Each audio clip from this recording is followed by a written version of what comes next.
with the EB that you were talking about, you were saying that you still kind of scoot to the side a little bit while you do that.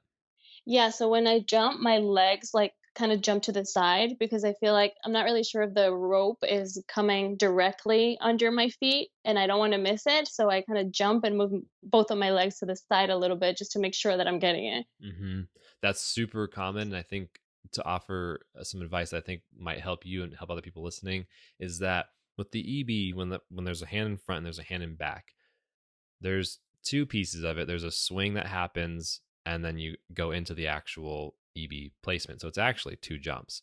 So swing and then EB jump, and then you would come out of it. And Mhm.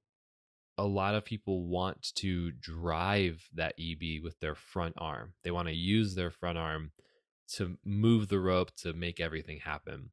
Well, the thing with the EB is that it's actually very backhand driven, if that makes sense. So as your hand Mhm. kind of goes down with the side swing and goes behind your body, if you pay attention to where it is and you actually put a lot more cognitive focus on it and really think about where it's being placed, if you can get that across your body and make sure that your handle and your hand are now on the other side of your body and they're not pointing down or pointing up. It's really common for the rope to point down.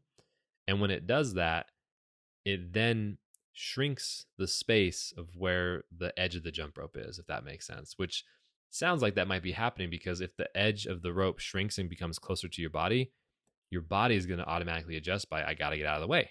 Right. Yeah. So, That actually makes a lot of sense, and it's kind of similar to what you told me when I was trying to toe to focus more on the underarm instead of hmm the other one. hmm So I'm very curious to try now. yeah. And what a really good technique that Chris and I talk about a lot and put out there is to train your skills with a toe catch. So again, we're kind of bouncing between training for completion and training for efficiency. So in this case, you can do the EB, but we want to make it cleaner. We want to make it a little bit easier to accomplish. So one really important way to train the EB for efficiency would be to swing that rope around.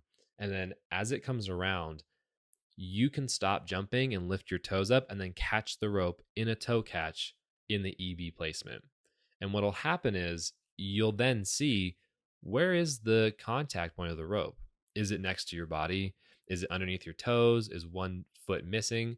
And now all of a sudden you can diagnose what the issue is.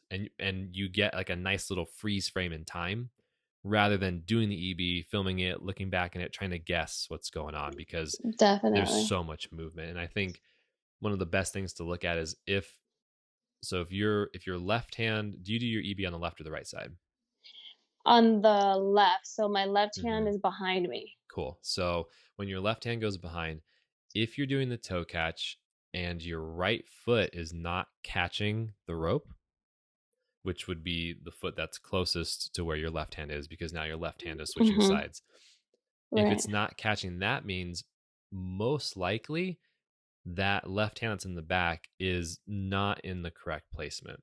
And most likely where it is pointing down or pointing back rather than pointing out and rotating. So that would be a little bit of advice to kind of share with that. And that I think will really help you troubleshoot what's going on.